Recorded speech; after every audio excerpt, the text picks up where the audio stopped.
के हॉल से काफी रुझान कम हो गया है। क्या संघर्ष 2 मूवी आने के बाद खेसारी लाल यादव अपने फिल्म के लिए या फिर भोजपुरी के लिए जीना नहीं कर देंगे? अच्छा ये बताइए, जिसको कैंसर हो जाता है वो जीना छोड़ देता है? नहीं, ठीक है, शुरुआत तो करना पड़ेगा ना। जीने के लिए हम कोशिश तो कर सकते हैं ना, इसीलिए हम बेहतर सिनेमा की तरफ अपने चीज़ों को लेके जा रहे हैं। नहीं करेंगे तो कोई भी दुनिया का आदमी जब बेहतर करता है तो आप सबका भी दायित्व बनता है, क्योंकि पत्रकारिता जो होती है, ये मीडिया जो होता है, ये समाज का तीसरा आईना है। आप सब जितना बेहतर लिखेंगे इसके लिए, उतना ही बेहतर लोगों को समझ में आएगा। क्योंकि खेसारी को अगर करोड़ों लोग चाहते हैं तो उसमें से आप भी हैं, और आपका भी फैन फॉलोइंग है, आपकी भी व्यूअर है, आपके भी चैनल पे दुनिया सपोर्ट करती है, तब आप इतना बड़े हुए हैं। तो सिर्फ एक बेटी के लिए नहीं है, उस हर बच्चे के लिए है जो बच्चे आजकल हमसे दूर हो गए, मोबाइल से कनेक्ट हो गए। मैं अपनी भी बातें कर रहा हूँ, मेरे भी 2 बच्चे हैं। जब मैं जाता हूँ तो सबसे पहले उनको मोबाइल ही चाहिए भाई। भैया, जब से कोरोना काल आया हुआ है, भोजपुरी फिल्मों का ऑडियंस का यानी कि हॉल से काफी रुझान कम हो गया है। क्या संघर्ष 2 मूवी आने के बाद खेसारी लाल यादव अपने फिल्म के लिए या फिर भोजपुरी के लिए जीना नहीं कर देंगे? अच्छी बताइए, जिसको कैंसर हो जाता है वो जीना छोड़ देता है?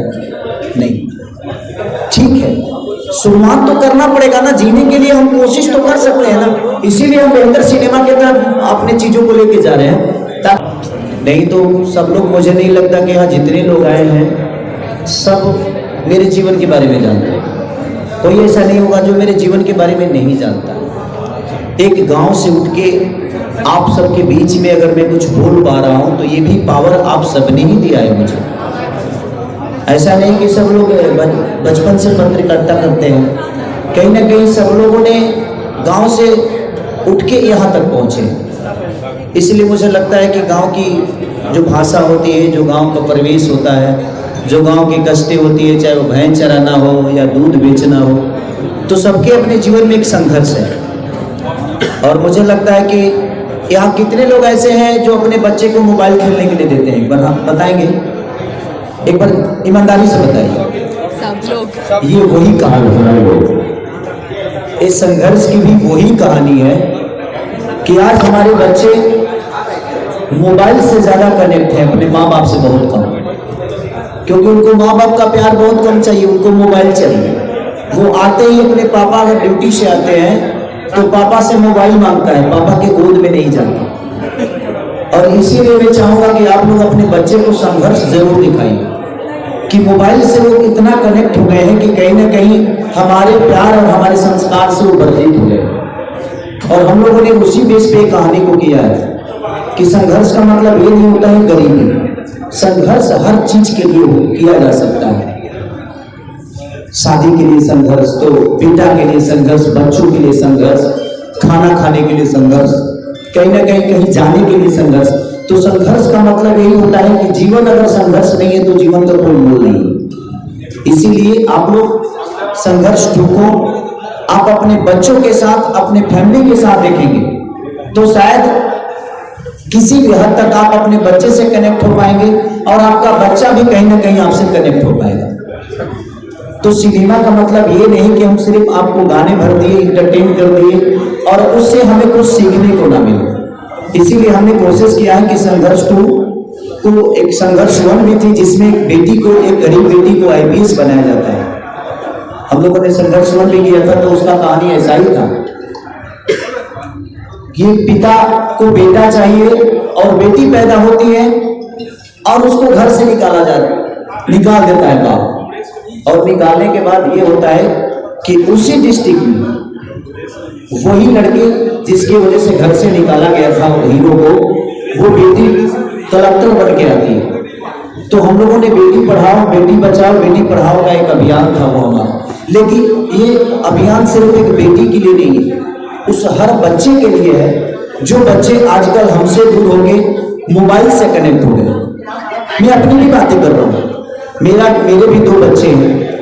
जब मैं जाता हूँ तो सबसे पहले उनको मोबाइल ही चाहिए। लेकिन जब मैंने संघर्ष की कहानी की उनको बताया तो आज मेरे बच्चे मेरे से मोबाइल नहीं मांगते। जितना दिन मैं अपने बच्चों के साथ रहता हूँ वो मेरे गोद में रहते हैं और मैं उनसे खेलता हूँ।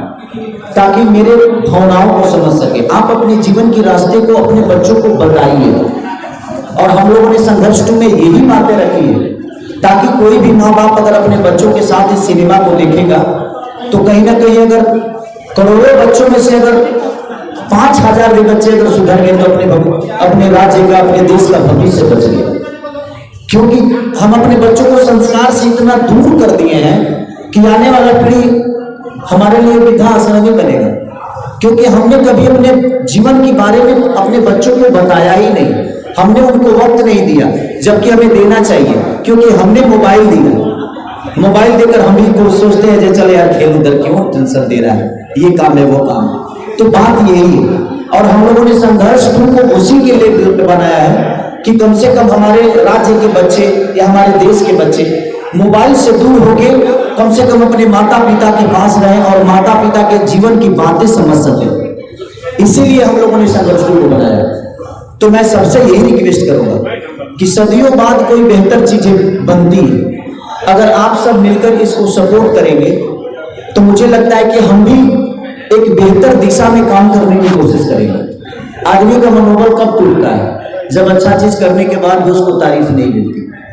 आप भी हैं, अगर अच्छा न्यूज बनाते हैं, अगर हम आपकी तारीफ नहीं करेंगे तो फिर आप न्यूज बनाना छोड़ देंगे या बेहतर न्यूज की तरफ नहीं जाएंगे। आपके बेहतर न्यूज का अगर व्यूअर नहीं आएगा तो आप बोलेंगे।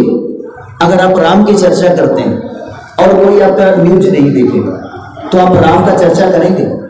नहीं करेंगे। तो कोई भी दुनिया का आदमी जब बेहतर करता है तो आप सबका भी दायित्व बनता है, क्योंकि पत्रकारिता जो होती है, ये मीडिया जो होता है, ये समाज का तीसरा आईना है।